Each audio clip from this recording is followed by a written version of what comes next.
Part 9. Beyond Blame and Shared Participation. The Chipped Yellow Mug. A ghost of sun in a sea of white porcelain. Resurfaced. Not in her hand. Not in her kitchen. But blooming on a colleague's Instagram story. Anchored amongst a constellation of sticky notes and the half-moon craters of consumed bagels. It wasn't the mug exactly. More a near-perfect resonance. Ceramic echoing ceramic. The static tightened now. Less an irritating buzz and more a subcutaneous tremor. Subtly altering the blue of the sky. The weight of air. It wasn't Caleb hunting her anymore. He'd seeded the world with miniature Calebs, each radiating a familiar frequency. A low thrum beneath the everyday. She'd initially framed it as Caleb's deliberate campaign. A final act of possessive control blossoming beyond their breakup. But the more she observed, the more the neat narrative frayed at its edges like old lace. The woman at the grocery store who commented on her Earl Grey, just like you always do, offered observation, not malice, her eyes holding a fleeting recognition. The taxi driver who steered through rush hour traffic invoking Caleb's river metaphor. Think of it like a flowing river, Sparrow. Offered it with casual grace, not pointed imitation. They weren't necessarily trying to be Caleb. They simply were, absorbing and reflecting the cultural sediment he'd helped polish. It dawned on Clara that Caleb hadn't invented these phrases. He'd merely refined them, burnished them into linguistic charms he deployed with practiced ease.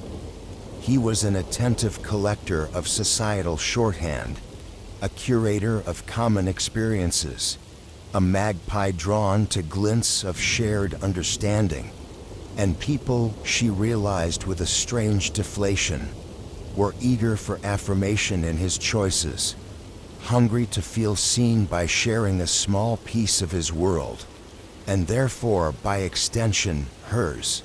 This wasn't just about Caleb's influence. It was about the insidious comfort of recognition in an increasingly fragmented world. The constant scroll through social media had primed them all for mimicry, for finding echoes in others. Everyone performed roles now, crafting carefully curated selves for digital consumption. Authenticity felt less like an inherent state and more like performance art. A desperate attempt to stand out while simultaneously blending into the background noise. Even the laundromat breathed this anxiety. Faces blurred within the spinning cycles, snippets of conversation swirling like detergent foam.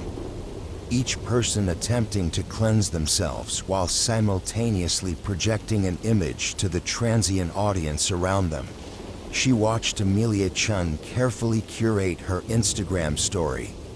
Each bite of avocado toast angled for maximum aesthetic appeal, and wondered when being had become synonymous with being seen. Clara found herself studying people differently now, looking beyond surface imitation for the underlying need for connection. She noticed how often people unconsciously mirrored each other's body language during conversations. A subtle dance of affirmation and acceptance, hands echoing gestures, smiles mirroring smiles. She saw how easily phrases migrated between conversations, becoming common currency in the relentless flow of communication. Small linguistic eddies swirling through the city's veins. The city felt less like a stage for Caleb's production and more like a vast echo chamber where everyone was both performer and audience, each seeking resonance within the din. The realization stung because it diminished Caleb's malice somewhat. but also implicated her own participation in the performance. Hadn't she absorbed mannerisms from him? Hadn't she subtly woven his aesthetic preferences into her own? He hadn't simply imprinted himself on her. She had actively shaped him too, remembering how he'd begun using ephemeral to describe sunsets after she'd used it during one particularly poignant evening walk, or how he started wearing navy blue scarves after noticing how they brought out the color in her eyes. It was a shared creation, a delicate tapestry woven from mutual influence and shared experience. Hardly the one-sided domination she'd initially believed.